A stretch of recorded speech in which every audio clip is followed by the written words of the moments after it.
ہر چیز کا ایک دل ہوا کرتا ہے اور قرآن کا دل سورہ یاسین ہے، یعنی دل ہے۔ اب دل کی کیا حیثیت ہوتی ہے کسی بھی چیز میں آپ کو اچھی طرح سے معلوم ہے۔ دل جو ہے رئیس کی حیثیت رکھتا ہے، امیر کی حیثیت رکھتا ہے جسم کے اندر۔ اسی طرح قرآن عظیم میں سورہ یاسین امیر کی حیثیت رکھتا ہے، دل کی حیثیت ہے۔ اس کے پڑھنے کے جو فضائل آئے ہیں وہ بہت سارے ہیں۔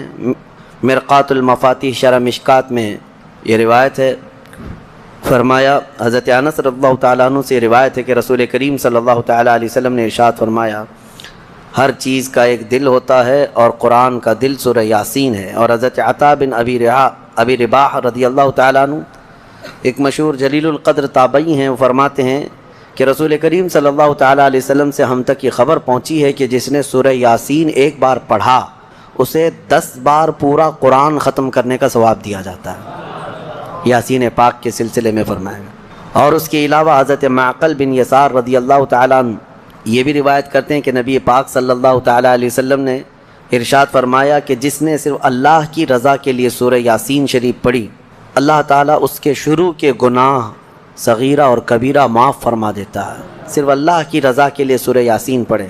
اس کی فضیلتوں میں تو بہت ساری چیزیں ہیں۔ فرمایا گیا کہ اگر آدمی راستہ بھٹک جائے کہیں جنگل میں تو سورہ یاسین پڑھ لے، اللہ اسے راستہ عطا کر دے گا۔ اور اگر بہت شدت کی بھوک ہے اور کھانے کو کچھ نہیں ملتا، اس کو ایسی جگہ پر ہے اور سورہ یاسین پڑھے، اس کے لیے دوا بھی ہے، غذا بھی ہے اور شفا بھی ہے۔ سورہ یاسین پیٹ بھر دیا کرتی ہے، اس کے اندر اللہ تعالیٰ نے یہ اثر رکھا ہے۔ اور پھر یہ حدیث حضرت ابو ہریرہ رضی اللہ تعالیٰ عنہ سے فرمایا جو سورہ یاسین رات کو پڑھ کر کے سوئے گا، اگر اس رات یا صبح اٹھنے سے پہلے اس کا انتقال ہوا تو اس کو شہیدوں میں اٹھایا جائے گا، ہاں اس کی بخشش ہو چکی ہوگی۔ اور پھر یہ نبی پاک صلی اللہ تعالیٰ علیہ وسلم نے بھی ارشاد فرمایا، حضرت معقل بن یسار سے یہ بھی روایت ہے کہ حضور نے فرمایا اس کو اپنے مردوں کے قریب پڑھا کرو، یعنی جو شخص انتقال کے قریب آ چکا، نزع کا وقت ہے، سکرات کا وقت جس کو کہتے ہیں، ایسے وقت میں اس کے سرہانے کے پاس بیٹھ کر سورہ یاسین کی تلاوت کریں۔ یہ روایت کئی احادیث میں ہے، امام احمد نے، حضرت یہ ابو داؤد نے، نسائی نے، ابن ماجہ نے، سب نے اس کو روایت کیا۔ اور یہ فرمایا گیا ہے کہ جو سورہ یاسین کی تلاوت ہوتی ہے قریب الموت شخص کے پاس تو اس کے روح نکلنے کی تکلیف میں اللہ آسانی فرما دیتا ہے، تخفیف ہو جاتی ہے۔ ایک عجیب و غریب حکایت ملتی ہے، امام احمد بن حنبل رضی اللہ تعالیٰ مشہور اماموں میں سے ایک ہے، محدث جلیل جن کو 5 لاکھ حدیثیں یاد تھیں، آپ کی طرف سے یہ بات منسوب ہے۔ اور فرمایا آپ نے کہ آپ کا آخری وقت تھا، لوگ عیادت کے لیے آ گئے، تیمارداری بھی ہوتی رہی، آخری وقت تھا، نزع کا وقت تھا۔ اور ایک بات میں آپ کو بتا دوں، جو نزع میں جاتا ہے پھر وہ واپس نہیں پلٹتا، لیکن اللہ تعالیٰ جسے چاہے موت کے منہ سے بھی نکالے اور قبر سے بھی زندہ کرے۔ امام احمد بن حنبل کے متعلق ہے کہ وہ نزع کے حالت میں جا کر قریب الموت تھے، اس کے بعد پھر وہ صحیح بھی ہو گئے، پھر آ گئے، کیونکہ انہیں کچھ بتانا تھا۔ کہا کہ میری روح نکلنے کے قریب تھی، نزع کا وقت تھا، شدت کا درد تھا، ایسا درد کہ مکھی بیٹھے تو لگتا پہاڑ بیٹھا ہوا ہے، ایسی تکلیف۔ فرماتے ہیں اسی اثنا میرے پاس ابلیس آیا اور پانی لے کر کے آیا، مجھے ایک بوند پانی بھی ایک ندی کے برابر لگتا، اور وہ کہتا احمد بن حنبل میری طرف دیکھو، میں میٹھا پانی لایا ہوں، زندگی بھر تم جس کی عبادت کرتے تھے اس نے تو تم کو تکلیف میں چھوڑ دیا، لیکن میں تمہیں تکلیف میں نہیں چھوڑوں گا، تم نے مجھے پہچانا ہی نہیں، میں اصل بندوں کی دیکھ بھال کرتا ہوں۔ عزیزان اکرامی، یہاں پر میں رک کر کے ایک بات کہوں گا، ابھی ایک دنیا میں فرقہ جنم لیا ہے، بلکہ یہ کافی سالوں سے ہے، عباد الشیطان ان کو کہا جاتا ہے، یہ ڈیول ورشپرز، شیطان کے بندے، شیطان کی پوجا کرنے والے، اور ابلیس کو وہ رب العالمین کہتے ہیں۔ وہ کہتے ہیں اصل جو چیز ہے وہ ابلیس ہی ہے، تم لوگ سب جو ہے جس کو خدا کہہ رہے وہ خدا ہے نہیں، شیطان جو ہے وہ اصل خدا ہے۔ الومناتی کا پورا نظام اسی پر جمع ہوا ہے، اگرچہ اس کو سیکریٹ اور خفیہ کہتے ہیں، کوئی چیز سیکریٹ اور خفیہ نہیں، اوپنلی بہت ساری چیزیں ان کی ہوتی ہیں، لیکن وہ ہر ایک کے دماغ میں یہ ڈالنا چاہتے ہیں کہ اصل خدا یہ ابلیس ہے، شیطان ہے، تم نے نام اس کا شیطان رکھا ہے، اصل میں وہ رب العالمین ہے، نعوذ باللہ۔ اگر ان لوگوں سے پوچھیں جو الومناتی کا عقیدہ رکھتے ہیں یا ان کی ہاں میں ہاں بھرتے ہیں یا پھر ان کے آگے پیچھے بھاگتے ہیں دولت کو دیکھ کر کے، وہ کہتے ہیں ہم کو دنیا میں جو چاہیے وہ سب ہمیں ابلیس دے دیتا ہے، تو خدا تو یہی ہے، وہ ہمارے ساتھ ساتھ ہے، ہر گھڑی ہے۔ دیکھو تمہاری حدیثوں میں لکھا ہوا ہے کہ تمہارے خون کے ساتھ دوڑتا ہے شیطان، تو خدا تو وہی ہے جو اپنے ہر بندے کے ساتھ ہوتا ہے۔ بڑے عجیب و غریب دلائل ان کے پاس ہے شیطان کے متعلق۔ اللہ تبارک و تعالی حفاظت فرمائے۔ میں آتا ہوں، ہم نے سورہ یاسین میں بھی آج تلاوت کیا ہے کہ اللہ تعالیٰ نے قیامت کے دن یوں فرمائے گا اللہ وَامْتَازُوا الْيَوْمَ أَيُّهَا الْمُجْرِمُونَ، اے فرشتوں آج مجرموں کو الگ کر دو، ان کی پہچان الگ بنا دو۔ أَلَمْ أَعْهَدْ إِلَيْكُمْ يَا بَنِي آدَمَ أَلَّا تَعْبُدُوا الشَّيْطَانَ، اے آدم کی اولاد کیا میں نے تم سے عہد نہیں لیا تھا کہ تم شیطان کی عبادت نہیں کرو گے؟ وَأَنِ اعْبُدُونِي، اور میری عبادت کرو گے۔ هَذَا صِرَاطٌ مُسْتَقِيم، یہ سیدھا راستہ ہے۔ وَلَقَدْ أَضَلَّ مِنْكُمْ جِبِلًّا كَثِيرًا، اس نے تم کو گمراہ کر دیا غلط عادتیں ڈال کر کے۔ أَفَلَمْ تَكُونُوا تَعْقِلُونَ، کیا تمہیں عقل نہیں ہے؟ یہ قیامت کے دن شیطان کے پجاریوں سے کہا جائے گا۔ اب پھر رب تعالیٰ فرماتا ہے هَذِهِ جَهَنَّمُ الَّتِي كُنْتُمْ تُوعَدُونَ اصْلَوْهَا، یہ وہی دوزخ ہے جس کا تم سے وعدہ کیا گیا تھا، ڈالو ان کو اس میں۔ پھر اللہ تعالیٰ فرماتا ہے الْيَوْمَ نَخْتِمُ عَلَىٰ أَفْوَاهِهِمْ، آج ہم تمہارے منہ پر مہر لگا دیں گے، مہر لگا دی جائے گی۔ تُكَلِّمُنَا أَيْدِيهِمْ وَتَشْهَدُ أَرْجُلُهُمْ بِمَا كَانُوا يَكْسِبُونَ، تمہارے ہاتھ ہم سے بات کریں گے، تمہارے پیر گواہی دیں گے تم کیا کیا کرتے تھے۔ قیامت کا منظر ہے سورہ یاسین میں۔ میں جو بات عرض کر رہا تھا وہ ادھوری نہ رہ جائے۔ امام احمد بن حنبل کی موت کا وقت تھا، وہ کہتے ہیں شیطان آ گیا، ابلیس کہنے لگا میری طرف دیکھو، میں تمہارا اصل رب ہوں، میں تمہیں تکلیف میں نہیں چھوڑ سکتا، فلاں فلاں فلاں۔ کہتے ہیں میں عجیب کشمکش میں تھا کہ اس کے ہاتھ سے پانی لے لوں، مجھے مصیبت میں اس حالت میں یہ مدد کے لیے آئے، کیا کروں کیا کروں۔ گمراہی نزع کے وقت بڑے بڑے لوگوں کا ایمان چلا جاتا ہے۔ امام احمد بن حنبل کہتے ہیں بچنا تو چاہ رہا تھا لیکن میری طاقت نہیں تھی کہ اس کو بھگاؤں کسی طرح۔ اچانک ایک خوبصورت نوجوان آیا سفید لباس میں، آتے ہی اس نے گھونسے مارنا شروع کیا ابلیس کو، اور ابلیس اتنی تیز بھاگا کہ پیٹ پھیر کر بھاگتا چلا گیا۔ امام احمد بن حنبل کہتے ہیں میں اس نوجوان سے پوچھا کہ تو مجھے ابلیس سے بچا دیا اس وقت نزع کے وقت میں، تو کون ہے؟ اس نوجوان نے کہا میں سورہ یاسین ہوں جس کی تم روزانہ تلاوت کرتے ہو، تم روزانہ جو مجھ کو تلاوت کرتے ہو میں وہ سورہ یاسین ہوں۔ نزع کے وقت سورہ یاسین ایمان کی حفاظت کرے گا، یہاں تک کہ قیامت کے دن اپنے پڑھنے والے کی یہ سفارش کرے گا اللہ کی بارگاہ میں کہ اللہ یہ مجھے تلاوت کرتا تھا، اس کی بخشش فرما دے۔ اور ایک حدیث یہ بھی ہے جس نے صبح کے وقت دن کے شروع کے وقت میں سورہ یاسین پڑھ لیا، حضور صلی اللہ علیہ وسلم فرماتے ہیں اللہ تعالیٰ اس کو دنیاوی بلاؤں سے آفتوں سے محفوظ فرما دے، وہ دن اس کا محفوظ ہو گیا۔ عادت یہ ڈالو فجر کے بعد سورہ یاسین شریف کی تلاوت ہو جائے۔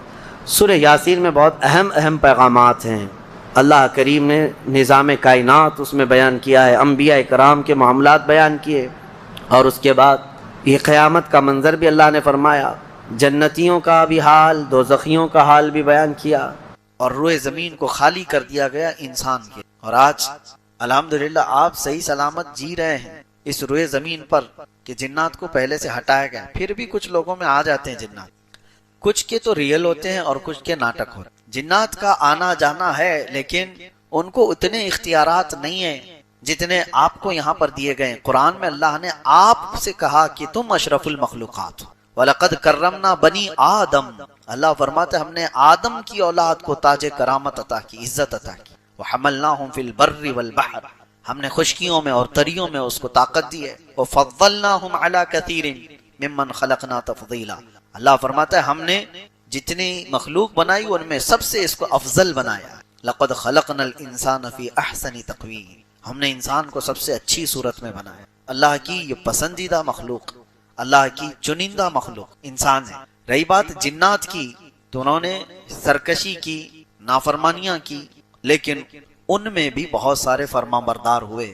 اللہ کے رسول صلی اللہ تعالیٰ علیہ وسلم کے بتانے سے ہمیں پتہ چلتا ہے، حضور نے فرمایا یہ سورہ رحمان میں نے جنات کے سامنے بھی تلاوت کی تو وہ تم سے اچھا جواب دے رہے تھے، یعنی وہ رو رہے تھے اور گڑ گڑا رہے تھے اور یوں کہتے تھے کہ اے اللہ ہم تیری کسی نعمت کی ناشکری نہیں کرتے، ہم تیری کسی نعمت کو نہیں جھٹلاتے۔ تو ان آیتوں کے جواب میں دل سے آدمی کو یہ کہنا چاہیے جب بھی یہ تلاوت ہو فَبِأَيِّ آلَاءِ رَبِّكُمَا تُكَذِّبَانِ، تم کون کون سی نعمتوں کو میری جھٹلاؤ گے، تو آپ دل میں یہ اللہ کریم کی بارگاہ میں عرض کریں لا نکذب بآیاتک یا اللہ، اے اللہ ہم تیری کوئی نشانی کو نہیں جھٹ، ہم تیری کسی نعمت کا انکار نہیں کرتے۔ یہ تو عربی میں ہے، جبکہ سورہ والتین جب پڑھتے تھے میرے آقا صلی اللہ تعالی علیہ وسلم، اس کی آخری آیت کیا ہے؟ الیس اللہ باحکم الحاکم، جس کا مطلب ہوتا ہے کیا اللہ احکم الحاکمین نہیں ہے، سارے حاکموں کا حکم نہیں ہے اللہ۔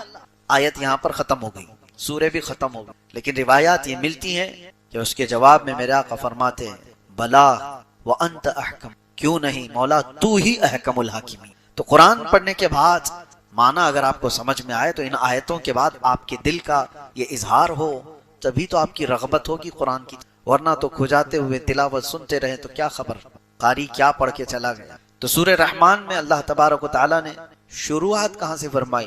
الرحمن، اتنا تو مسلمانوں کو پتا ہونا چاہیے، الرحمن علم القرآن، اس کے بعد خلق الانسان علمہ البیان۔ یہ چار ہی آیتیں میں بتاتا ہوں آپ کو، چار ہی آیتوں کے بارے میں شروع میں۔ الرحمن، رحمان وہ اللہ ہے، رحمان علم القرآن، اس نے قرآن سکھایا، علم القرآن کا مطلب ہوا قرآن سکھایا۔ یہاں پر کس کو سکھایا ہے؟ کچھ نہیں ہے، الرحمن علم القرآن دوسرے نمبر پر آیت ہے، رحمان ہے جس نے قرآن سکھایا۔ تیسرے نمبر پر آتی ہے خلق الانسان، پھر انسان کو پیدا کیا، انسان کو پیدا کیا۔ رحمان ہے اس نے قرآن سکھایا، انسان کو پیدا کیا۔ انسان کو پیدا کرنے والی آیت بعد میں ہے، قرآن سکھانے والی پہلے ہے۔ تو پہلے کس کو سکھایا گیا؟ پھر وہ رحمان ہے، قرآن سکھایا، کس کو سکھایا؟ وہاں تو آیت میں بعد میں آ رہا ہے خلق الانسان، انسان کو پیدا کیا، تو انسان کو بعد میں جب پیدا کیا گیا ہے تو قرآن کس کو سکھایا گیا ہے؟ تو اس تفسیر میں آپ دیکھیں گے تو بڑے بڑے فقہا، بڑے بڑے مفسرین اپنی اپنی تفاسیر جو رکھے ہیں، آپ کی آنکھیں کھلی رہ جائیں گی۔ خلق الانسان سے مراد کون سا انسان ہے؟ وہ آدم علیہ السلام، آدم علیہ السلام کو پیدا کیا۔ اور علم القرآن، قرآن کس کو سکھایا؟ وہ نور محمدی کو سکھایا، جس کا فرمان خود فرمان عالی شان ہے، کنت نبیا وآدم بین الماء والتین، میں تو اس وقت بھی نبی تھا جب آدم کو مٹی اور پانی میں گوندھا جا رہا تھا۔ پتا چلا کہ انسان آدم علیہ السلام اگر یہاں مراد ہے تو ان کے آنے سے پہلے بھی کوئی تھا، ان کے آنے سے پہلے بھی کوئی تھا۔ وہ کون تھا؟ وہ جو نہ تھے تو کچھ نہ تھا، وہ جو نہ ہو تو وہی تھے۔ وہی ہے اول، وہی ہے آخر، وہی ہے ظاہر، وہی ہے باطن، وہی ہے قرآن، وہی ہے فرقان، وہی ہے طٰہٰ، وہی ہے یاسین۔ لوح بھی تو، قلم بھی تو، تیرا وجود الکتاب، گنبد آبگینہ رنگ تیرے محیط میں حباب۔ حضور پاک صلی اللہ تعالی علیہ وسلم کے متعلق ہی فرمایا گیا۔ اب میں آپ کو ایک بات بتاتا ہوں، نبی پاک صلی اللہ علیہ وسلم نے فرمایا اللہ نے سب سے پہلے چیز کیا پیدا کی؟ سب سے پہلی چیز، حدیثیں الگ الگ، حضور فرماتے ہیں سب سے پہلے پیدا کی جانے والی چیز قلم ہے۔ کیا ہے؟ اور پھر ایک حدیث میں ہے سب سے پہلے چیز پیدا کی گئی ہے لوح۔ لوح کا مطلب وہ تختی جس پر سارے لوگوں کی تقدیریں لکھی گئی۔ تو ایک حدیث میں ہے کہ اللہ کے نبی صلی اللہ علیہ وسلم فرماتے ہیں سب سے پہلے اللہ نے قلم کو پیدا کیا، اور ایک حدیث میں سب سے پہلے اللہ نے لوح کو پیدا کیا۔ اور حدیث جابر میں تو اللہ کے نبی فرماتے ہیں سب سے پہلے اللہ نے میرے نور کو پیدا کیا، حضور کے نور کو پیدا کیا۔ تین حدیثیں ہیں، ایک حدیث میں سب سے پہلے۔ اب آپ بتاؤ پھر پہلے کون سی چیز آئی ہوگی؟ سب سے پہلے تو قلم کہا جا رہا ہے، پھر ایک حدیث میں کہا جا رہا ہے سب سے پہلے لوح ہے، پھر ایک میں کہا جا رہا ہے سب سے پہلے نور محمدی کو پیدا کیا گیا۔ ہے کون سب سے پہلے پیدا کیا ہوا ہے؟ اس کی تطبیق کو سمجھنے کے لیے اقبال کا وہ شعر پڑھنا چاہیے، سب سے پہلے لوح پیدا کی گئی کہ قلم پیدا کیا گیا کہ نور محمدی؟ تو وہ ایک شعر میں بتاتے ہیں نہیں نہیں یا رسول اللہ، لوح بھی تو، قلم بھی تو، تیرا وجود الکتاب۔ لوح بھی تو، قلم بھی تو، یعنی جہاں لوح کا ذکر آیا ہے اس سے مراد رسول اللہ کی ذات، جہاں قلم کا ذکر ہے اس سے مراد بھی حضور کی ذات۔ تیرا وجود الکتاب، کتاب بھی یا رسول اللہ صلی اللہ تعالی علیہ وسلم سے مراد آپ ہیں۔ اور پھر یہ سب سمجھنے کے لیے یہ لوح ہو، قلم ہو، کتاب ہو، پھر اعلیٰ حضرت کو پڑھنا ہوگا وہ جو نہ تھے تو حضور پاک صلی اللہ تعالی علیہ وسلم۔ اور ایک حدیث ہے کنتو کنزن مخفیا، اللہ فرماتا ہے میں ایک چھپا ہوا خزانہ تھا، میں ایک چھپا ہوا خزانہ تھا، فأردت ان اعرف، اللہ فرماتا ہے میں نے یہ ارادہ کیا کہ میں پہچانا جاؤں یا میرا تعارف کرایا جائے، فخلقت الخلق، پھر میں نے مخلوق بنائی، خلق بنائی۔ اب اس خلق سے مراد کون ہے؟ صوفیہ فرماتے ہیں وہ رب ذوالجلال کے حبیب صلی اللہ تعالی علیہ وسلم کی ذات ہے۔ تو اللہ کے نبی صلی اللہ علیہ وسلم کو ایک لقب میں یہ کہا جاتا ہے مظہر خدا، مظہر خدا، جس کا مطلب ہوتا ہے اللہ تعالیٰ نے اپنی پہچان کے لیے جو سب سے بڑی چیز بنائی وہ محمد عربی کی ذات ہے، حضور پاک کی ذات ہے۔ سب سے بڑی چیز اللہ کی پہچان کے لیے اس کائنات میں کوئی آئی ہے چیز تو وہ کیا ہے؟ محمد عربی کی ذات۔ اور رسول کو دیکھ کر کے اگر کوئی اللہ کو نہیں پہچانا تو پھر وہ کچھ بھی نہیں پہچانا۔ ویسے تو اللہ کی ہزاروں نہیں کروڑوں نشانیاں ہیں، آسمان بھی اللہ کی نشانی، زمین بھی اللہ کی نشانی، چاند بھی اللہ کی نشانی، سورج کا مدار پر چلنا یہ بھی اللہ کی نشانی، ستارے یہ ایک دوسرے سے نہیں ٹکراتے یہ اللہ کی نشانی۔ وہ سب رب تعالیٰ نے سورہ رحمان میں بیان فرمایا، یخرج منہما اللؤلؤ والمرجان، دیکھو سمندروں میں مرج البحرین یلتقیان بینہما برزخ لا یبغیان، دو سمندروں کو اللہ ایسے چلاتا ہے کہ بیچ میں ایسا برزخ ہے، نہ ادھر کا سمندر اس میں ملتا ہے نہ ادھر کا ادھر، ایسے ایک جگہ نہیں کئی جگہ پر کائنات میں چیزیں موجود ہیں کہ دو سمندر آپس میں ملتے ہیں، دونوں کا رنگ الگ، دونوں کا مزہ بھی الگ، لیکن ان کو روکنے کے لیے بیچ میں کوئی دیوار نہیں، اور پانی ہے کہ برابر نہ اس کا رنگ اس میں آتا ہے نہ اس کا رنگ اس میں آتا ہے۔ اور قرآن میں اللہ فرماتا ہے بینہما برزخ لا یبغیان، ان دونوں کے بیچ میں ایک برزخ ہے جو ان کو ملنے نہیں دیتا۔ وہ کیا ہے برزخ؟ نہ دیوار ہے نہ لکڑی ہے نہ کپڑا ہے، کچھ بھی نہیں ہے، لیکن اللہ فرما رہا ہے کوئی حکم ہے جو انہیں ملنے سے روکا ہوا ہے، کوئی حکم ہے، وہ اللہ کا حکم ہے۔ اور پھر مولا فرماتا ہے ان دونوں سمندروں سے موتی اور مرجان نکلتے ہیں، یخرج منہما اللؤلؤ والمرجان۔ پھر اللہ تعالیٰ فرماتا ہے وَلَهُ الْجَوَارِ الْمُنْشَآتُ فِي الْبَحْرِ كَالْأَعْلَامِ، اور پھر اللہ تعالیٰ فرماتا ہے کل من علیہا فان وَيَبْقَى وَجْهُ رَبِّكَ ذُو الْجَلَالِ وَالْإِكْرَامِ، یہ ساری کائنات میں جتنی طاقتور چیزیں تم دیکھ رہے ہو سب کے سب فنا ہو جائیں گی، باقی رہنے والی صرف تمہارے رب کی ذات ہے، سب چیزیں فنا ہو جائیں گی۔ یہ پہاڑ، اونچے اونچے پہاڑ جس کو ختم کرنے کے لیے سالوں لگ جاتے ہیں، ایک پہاڑ کو کاٹنے لگ جاؤ تو تمہاری زندگی ختم ہو جائے، لیکن یہ طاقتور پہاڑ اڑا دیے جائیں گے روئی کے پھائے کی طرح، یہ سارے سمندر اچھال دیے جائیں گے، وَإِذَا الْبِحَارُ سُجِّرَتْ، اللہ نے قرآن میں فرمایا سمندروں میں آگ لگا دی جائے گی، چاند اور سورج ٹکرا دیے جائیں گے، اِذَا الشَّمْسُ كُوِّرَتْ وَإِذَا النُّجُومُ انْكَدَرَتْ، ستارے آپس میں ٹکرا دیے جائیں گے، چاند اور سورج کو ٹکرا دیا جائے گا، زمین میں ایک بڑا طوفان ہوگا، سب فنا ہو جائیں گے، لیکن اللہ رب العزت فرماتا وَيَبْقَى وَجْهُ رَبِّكَ ذُو الْجَلَالِ وَالْإِكْرَامِ، عظمت اور جلال والے تمہارے رب کی ذات باقی رہے، باقی کچھ نہیں رہے گا۔ اور یہ ساری نشانیاں بتا کر رب تبارک و تعالیٰ فرماتا ہے پھر تم کون کون سی نعمتوں کو جھٹلاؤ گے۔ اور ہم نے سورہ زاریات میں ایک بات یہ بھی پڑھی، ایک آیت یہ بھی پڑھی، اللہ فرماتا ہے وَفِي أَنفُسِكُمْ أَفَلَا تُبْصِرُونَ، تمہاری ذات میں میری نشانی ہے کیوں دیکھتے نہیں، وَفِي السَّمَاءِ رِزْقُكُمْ وَمَا تُوعَدُونَ، اللہ تعالیٰ نے اس میں فرمایا ایک ہی آیت اگر آپ سمجھو تمہاری ذات میں میری نشانی، کیا مطلب ہے؟ حضرت محبوب الہی نظام الدین اولیاء رحمۃ اللہ تعالیٰ علیہ فرماتے ہیں کہ انسان کے جسم کے اندر جتنی نسیں ہیں اللہ کو پہچاننے کے اتنے راستے ہیں، اور نسیں کتنی ہیں؟ کہا گیا کہ کھول کر کے بچھا دیے جائیں تو ہزاروں کلومیٹر کا سفر ہو جائے، ہمارے جسم کے اندر کی جو رگیں ہیں اس کو کھول کر بچھا دیا جائے تو ہزاروں کلومیٹر کا سفر ہو جائے، کوئی آج تک گن نہ سکا کہ یہ رگیں کتنی ہیں، نسیں کتنی ہیں، اس میں ایک ڈیمیج ہو جائے تو اس کو آدمی پھر ریکور نہیں کر پاتا۔ کچھ وہ ہوں گی جو نسیں بڑی آپ کو نظر آتی ہیں، کچھ وہ ہیں جو مائکروسکوپ سے دیکھی جاتی ہیں، خوردبین سے دیکھی جاتی ہیں، دماغ کے اندر ہی جو نسیں ہیں کئی 100 کلومیٹر تک اس کا مسافت ہو سکتی ہے۔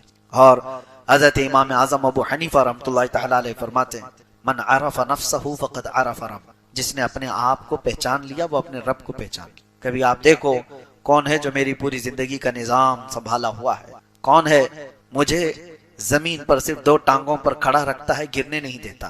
امام جعفر صادق رضی اللہ تعالیٰ عنہ سے پوچھا گیا آپ کوئی نشانی بتائیں اللہ تبارک و تعالیٰ، تو فرماتے ہیں کہ پرندوں کو دیکھو، پرندوں کو دیکھو، وہ ایک تار پر پوری رات سو جاتے ہیں، انہیں گرنے کون نہیں دیتا، کون ہے جو انہیں گرنے سے بچاتا ہے؟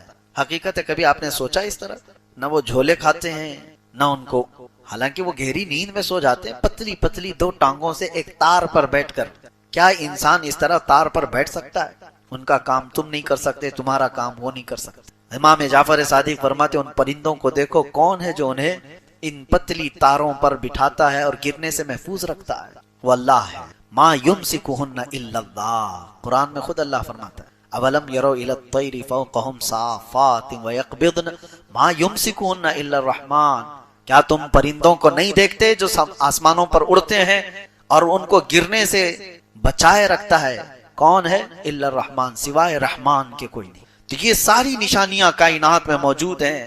اور آج کا زمانہ، مجھے حیرت ہو رہی ہے، ابھی چند دن قبل کیرلا کے سلسلے میں آپ کو پتا ہوگا کہ ہائیلی ایجوکیٹڈ لوگ ہیں، لٹریسٹی وہاں پر انڈیا کے سارے اسٹیٹس کے اعتبار سے 100% ہو چکی ہے، پڑھے لکھے لوگ مانے جاتے ہیں. لیکن میرے کئی رشتہ دار ہیں، انہوں نے مجھ سے ہی کہا کہ سب سے حیرت کی بات ہے کہ سب سے زیادہ ایتھیزم کیرلا میں ہو رہا. ایتھیسٹ، ملحدین کی تعداد کثرت سے وہاں پھیلتی جا رہی ہے. حیرت ہوئی. میں جانتا ہوں کیرلا کو اچھی طرح سے، بچہ بچہ سورہ یاسین حفظ کیا ہوا رہتا ہے، ہر گھر میں تلاوت قرآن کا معمول ہے. فجر کی جماعت میں آپ وہاں جا کر دیکھیں، مسجدوں میں تو ایسے لگے کہ جمعہ میں، ساری نمازوں میں اس طرح سے نمازوں کی پابند. لیکن آج وہ علاقہ ملحدین کی زد میں آ گیا ہے. یہ ایتھیزم کہاں سے آ رہا ہے؟ یہ نشانیاں اللہ تبارک و تعالیٰ کی بے حساب دیکھ کر پڑھے لکھے لوگ گمراہ کیسے ہوتے ہیں؟ ایک بات یاد رکھیں، صرف آدمی کا پڑھا لکھا ہونا کافی نہیں. علم الگ چیز ہے، نور علم الگ چیز ہے. علم تو شیطان کے پاس بھی تھا اور وہ گمراہ ہوا. نور علم جس کے پاس ہوتا ہے وہ ولایت پا جاتا ہے. بہت سارے لوگ آج پڑھ تو لیے، بڑے بڑے علم کے بھنڈار ان کے پاس ہیں، لیکن نور علم ان کے پاس نہیں. وہ فیوز و برکات جو اولیاء کاملین سے چل کر سینوں پر آتے ہیں وہ نہ ہو تو پڑھے لکھے لوگوں کو، ڈاکٹرز کو، انجینئرز کو، ایڈوکیٹس کو میں نے دیکھا ہے وہ ایتھیسٹ ہو رہے ہیں. عام لوگ نہیں، پڑھے لکھے بڑے کئی ڈاکٹروں کی ایک تنظیم بنی ہوئی ہے ایتھیزم کی، وہ لوگ پروموٹ کر رہے ہیں، وہ کہہ رہے ہیں کوئی خدا ہی نہیں ہے، یہ کائنات ایسی وجود میں آ گئی، یہ نظام اپنے آپ چل رہا ہے. سارے لوگوں نے اپنے اپنے حساب سے نظام، اپنا دین بنایا ہوا ہے، مذہب بنایا ہوا ہے. میرے عزیزو، یہاں ہلکی سی بھی چیز اپنے آپ نہیں ہوتی، اتنی پوری کائنات اپنے آپ کیسے ہو سکتی ہے؟ لیکن جب ایمان ختم ہو جاتا ہے تو آدمی ہمیشہ نیگیٹو سوچنے لگ جاتا ہے. اس کے اندر سے جب نور ایمان ختم کر دیا جاتا ہے تو اس کو یہ نشانیاں نظر نہیں آتی. اسی لیے قرآن میں اللہ فرماتا ہے انک لا تسمع الموتى ولا تسمع الصم الدعاء، اے محبوب آپ ان کو نہیں سنا سکتے اس لیے کہ وہ گونگے بہرے ہیں اور مردہ ہیں. کس کے بارے میں اللہ فرما رہا ہے؟ جو مکہ کے کفار و مشرکین، حضور سے بڑھ کر کے کوئی نشانی ان کے پاس تھی؟